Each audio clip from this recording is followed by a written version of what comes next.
If you are an English language learner, odds are you will eventually have to take a standardized exam for career progression, for academics, getting into university, or you just want to be able to connect with the culture around you once you move to an English-speaking country. But the question is, as an adult, how do you do that? How do you balance study and work and family and all the things that has to happen? Let's talk about it.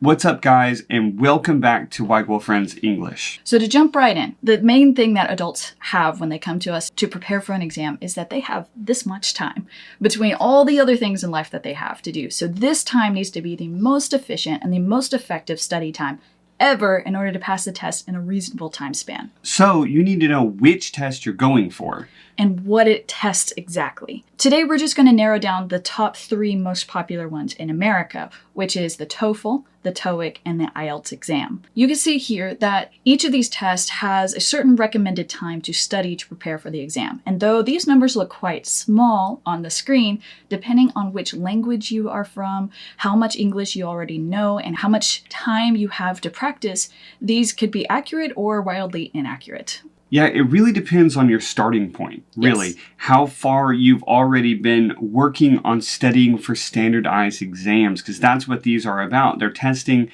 specific parts of your English. So for example, the TOEIC is testing your workplace English. Generally speaking, considered one of the more easier ones to pass. Like, can you read an email in a line of text messages and a prompt and put that together into a response to your boss? That's the type of exercise you will be doing and seeing a lot in the TOEIC exam. The next one is the TOEFL, and the TOEFL is the one that is most widely used here in America, and it tests integrated skills. It takes native resources and kind of throws them at you in an academic fashion, and you're supposed to be able to kind of use them together. You're going to read something, you're going to talk about it, you're going to be listening, you're going to be writing and speaking all kind of at the same time. The TOEFL is also very university academic. It's focusing on articles in academic journals. And so honestly, the content that you read there and the information that you come across there is going to be heavy on the academic jargon, things that you might not necessarily use in your daily life. Yeah, so you're going to be working with textbook entries and listen to a lecture over that textbook reading, and then you have to form a response by writing or speaking. It's much more intensive than, say, the IELTS, which tests each of your skills individually, and it also focuses on things like magazine articles and news articles and journals and things that normal people read all the time. So you would be looking at news articles more than you would actual academic work, so you don't have to know as much jargon. The main thing to keep in mind is the IELTS is easier in content than the TOEFL exam. Whereas the TOEIC is probably the easiest of the 3 because it's workplace English. Like, yes, you can have some more formal English in there, but generally speaking, it's easier to test for, as you can see with the times that it takes to prepare for the exam. Just one specific way that these tests are different is that the IELTS accepts both American and British spelling, while the TOEFL and the TOEIC, because they're mainly American-based, will only accept the American spellings. Yes. So that's just one specific way to show that it's really important for you to know which test you're going for. So taking all of this, to sum it all up, it is safe to say that if you are aiming for career progression here in the United States, going for the TOEFL exam is more helpful to you and your future, like opening doors here in America, than the IELTS. Also, it is safe to say it takes more time to study for it than the other 2. Before we get into these 9 tips that we're about to give you, disclaimer here, these are not necessarily good to promote for English fluency. These don't get you to English fluency. These are all about passing a test. How can we prepare now for that TOEFL exam, for that IELTS exam? Yeah. How can we make that little sliver of time I have every day or every other day the most efficient for getting to pass a test, specifically the TOEFL exam? We're going to aim high here by giving you tips for aiming for the TOEFL exam so that any other exam that you do would be much easier in comparison. Number 1 is you have to build out your vocabulary synonyms. This is something that almost every test tests for. It's easy as a language learner to just have that word that you know and you use that word over and over and over again. But as you progress into the advanced levels and even beyond, you have to start building out that vocabulary. Using words that mean similar ideas, but maybe they have different connotations, maybe have different levels of formality. Yes. So this is key to being able to express yourself fully anyway. But with the TOEFL exam, you're going to be doing this with the whole range of intermediate vocabulary, but then you're going to have some academic things that are advanced. The key to being able to express yourself fully is being able to harness the semantic range of words. And that doesn't mean going and memorize every little thing it can mean, but it does mean having a synonym network in your mind. We're going to get into this more in future videos. Don't worry, hang on for that. But the point here that we want to make in this video is that the TOEFL especially really harps on how well do you know synonyms.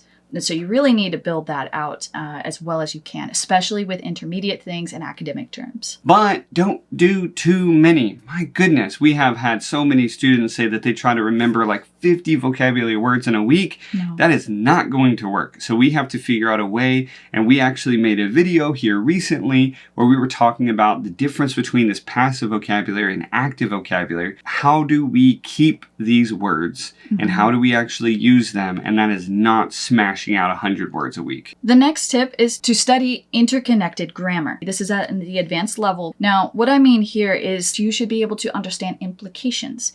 A lot of the questions on the TOEFL exam are a little bit tricky about asking a question using synonyms and similar grammar structures to something in a paragraph in the reading. This is really tricky. It trips up a lot of students because they're like, I have no idea what they're saying because they're scanning for keywords. They're not looking at the grammar. So for you to be able to understand, like a past tense sentence is probably asking about a past tense portion of the paragraph, or being able to understand perfect.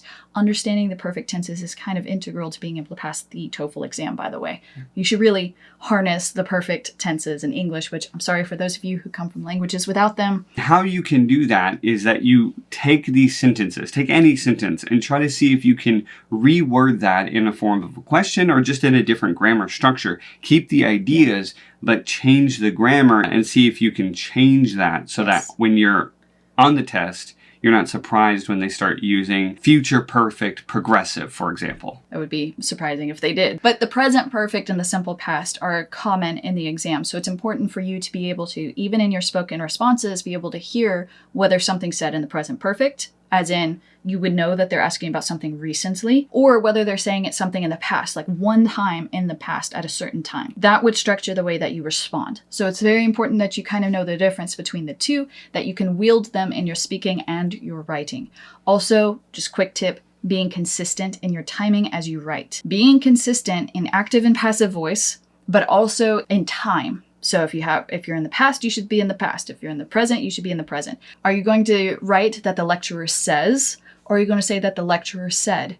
Whatever you say, keep it consistent in the rest of it. That is quick key for you to pass the TOEFL. Number 3 is learn to use more transition phrases. Like the first point, we are creatures of habit, where we use the same transition phrase or the same vocabulary term over and over again. We get into these ruts, but especially with writing, we need to be able to use different transition phrases so that we can not only express more, but also not sound monotonous. Yeah, you don't want to say first, second, third. Firstly, secondly, thirdly. First, second, third, finally. You need to have more going on. You don't need to just say additionally. You can also say in addition and also and things like this, but you don't want to be using them over and over and over again. Basically, if you don't have a variety of the words that you're using, you can water down your writing, which is true in native writing as well. We need to be varying our word choice, especially in writing. In speaking, okay, you can repeat a lot more than you would normally.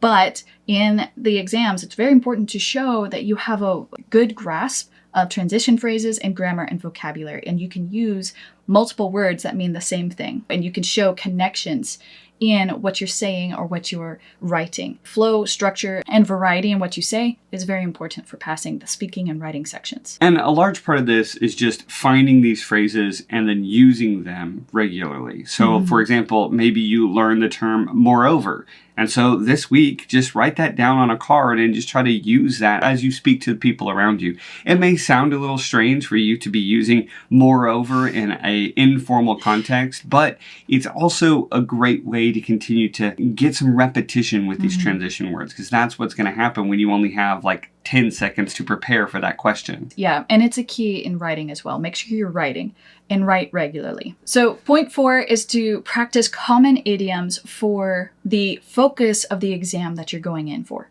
Okay, so if you're going for TOEIC, you need to be looking at business phrases and you need to be working with those a lot. By the way, those are a lot of sports phrases. If you are going for the TOEFL, obviously you need to be working for academic phrases, things that are very common, and you can look these up online. There's tons of them online available for free if you just look up academic idioms or idioms I can use in a paper or in an essay in school. Look up those and you're going to find all kinds of things. If you're going for the IELTS, it's kind of the same. Just look for daily idioms and try to learn idioms as well as you can and use them. Don't aim for learning 20 idioms a day. It's not very wise because you won't be able to really practice them. You want to really make the time to practice 1 or 2 very, very well so that you can utilize them on the exam at least once. The point is that you're not going to overload yourself and then have test anxiety and forget everything. Because you don't want to study 50, get to the exam, and just, it's gone because you're nervous or anxious about the exam. You need to sit down and you need to have a good solid toolbox of probably 20 at least that you can use yourself. And also know how to use them. So it's easy to memorize something and just think it's like a block that you can just plug in. It's a lot harder to understand how to use it inside a sentence with that idea, not necessarily just the structure that it is. Try to be able to blend it into your writing, into your speaking, and it will make you sound incredibly more fluent. The next one is very important, but you need to read and listen widely. Okay, so ideally you're going to be taking a lot of academic content in order to pass the TOEFL exam, but you can't just buy a textbook on various disciplines that could be topics in the TOEFL and just read all that. Instead, we have something that might help you. So if you're going for the TOEIC or the IELTS, stick with general things, business things, things that are daily English, articles, news. You can read Forbes magazine, different things like this. Set a time and do it. Make a list of interesting articles, set a time, and then do it. Just practice it every day. Now, if you are going for the TOEFL, you're going to have to be a bit more structured because it's academic English. So look for academic topics, read widely again, make sure you have some history, you have a lot of psychology, anthropology, different things like that, environmental science, like anything science, you should probably be aware of. Not math, really. It's not a big one. They might have history of a mathematician in there, but history is not in there as much as science is, and it's all kinds of sciences. So just try to spend some time on sites like ScienceDaily.com. You can look up here on YouTube, Mark Rober for engineering type things, or Steve Mold, Smarter Every Day. SciShow is another one. We're going to put a list of these in the description below that you can connect to the channels here on YouTube or the website, but it will be helpful if you are exposing yourself regularly. TED Talks, things that are higher English, higher content, where the topic is more difficult, and you're going to be hearing and exposed to more vocabulary that are academic and how things work, because the more that you're understanding these things from different areas, you're going to be able to connect the dots and you're going to remember it better, so that if you see it on an exam, like happen to have an article on laminar flow, great, you've already seen stuff on that. So you're already familiar and therefore you are one step ahead. And even if you don't know any of the words because they're all academic, on the exam, one thing that will help you is that you can pull from these experiences, which is an incredibly valuable thing to do on the speaking and writing sections, to say, hey, I've heard something recently about that, or I have experienced this in this way. Having some experience is a lot better than having none at all. For sure. So read widely and listen widely, and you will be far more prepared. Next one is take your time. There is very little time on these exams. You have 20 to 30 seconds to prepare for a response.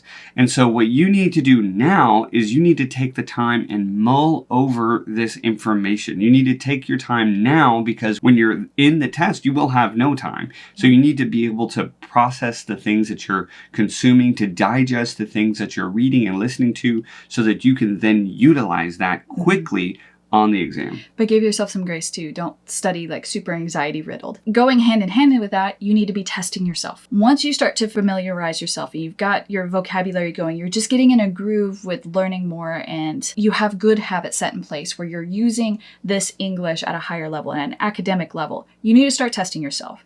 Give yourself a time every day if you can, but if you can't, every week at least, and try to give yourself a pseudo TOEFL test or do little practices where you give yourself 2 minutes to read a paragraph and then you summarize it real quick verbally, or give yourself a question, a common personal opinion question on some kind of statement somewhere or a headline that you see somewhere in an article, and think to yourself, do you agree or disagree? What you can do too is you can take two things and compare them. Okay, so you take a listening and a reading on a similar topic and you compare and contrast them in an essay. Give yourself 25 minutes to write it out, or 20 minutes, even better.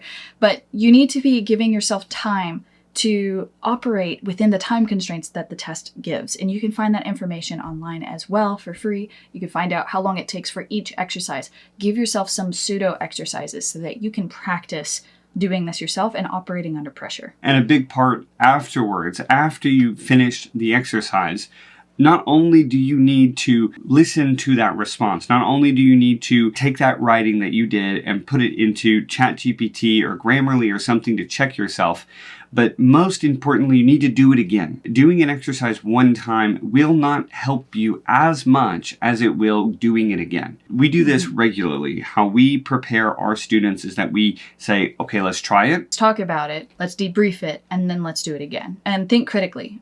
We got to do it better, right? Yeah. This is do it twice. You got to look at it. How can we improve it? Then do it better. And improving can be better words, more variety in words, more transition phrases. It could also be better structure. It could be using faster time, faster pace, more words in a response. It could be all kinds of things. So making sure that you are asking yourself critically, okay, I did the recording or I did the writing. How could I do better? Then do it again. Yeah. And then compare the two and see how much better you did. If you did not do better, go back through without a timer and do it slowly with intentionality, paying close attention, and do it really, really well. Then go back and try it again on a timer. I know it's slow. But if you are doing this, you are far more likely to pass this test. Our last tip for you guys today is work with a tutor.